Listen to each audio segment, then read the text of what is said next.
আসসালামু আলাইকুম। আশা করি আপনারা সবাই ভালো আছেন। তো আজকে কিন্তু চাঁদ রাত, কালকে কিন্তু ঈদ। তো আমরা এখনও গরু কিনি নেই, তো এখন আসছি গরু কিনতে। তো আমরা শনিয়াকড়া আসছি গরু কিনতে। তো এখানে এসে দেখি গরু খুব কম, গরু নেই বললেই চলে, সব গরু বিক্রি হয়ে গেছে। তো হাতে গোনা কয়েকটা বড় গরু আছে। তো আমরা দু একটা বড় গরুর দাম জিজ্ঞেস করলাম। তো জিজ্ঞেস করার পর একটা গরু পছন্দ হয়েছে, শুধু 5,000-এর জন্য গরুটা দিচ্ছে না উনি। এটা ফার্স্টে চাইছিল 1,90,000 চাওয়ার পর বেচা দাম বলে দিছে 1,50,000। তো আমরা 40 বলছিলাম, 40 বলার পর ওনাদের আবদারে ইয়াতে আমরা আরও 5,000 টাকা বাড়াইছি, 1,45,000 বলছি। তো তবু ওনারা দিচ্ছে না। তারপরে ওনারা আরও 1,000 টাকা দাবি করে, তারপর আমরা 1,46,000 দিছি।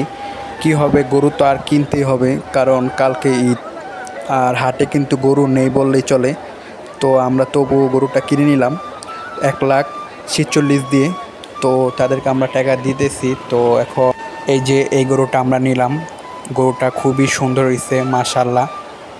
আপনাদের কাছে গরুটা কেমন লেগেছে ওটা কমেন্ট করে জানাবেন।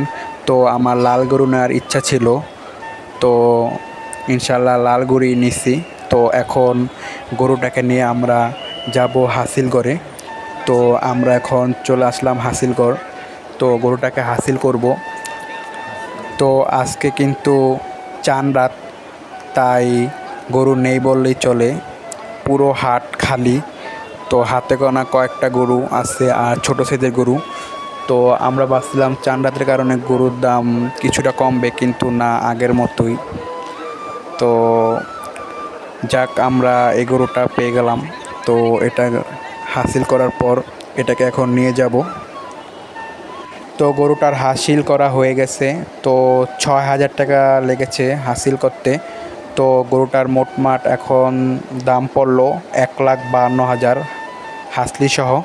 তো এখন আমরা গরুটাকে নিয়ে যাচ্ছি বাসায়। তো আপনাদেরকে ইনশাল্লাহ কোরবানির দিনের একটা ব্লগ দেব, ওটা আপনারা দেখবেন। তো আজ এই পর্যন্তই। সবাই ভালো থাকবেন, সুস্থ থাকবেন, আর সবাইকে জানাই ঈদ মোবারক।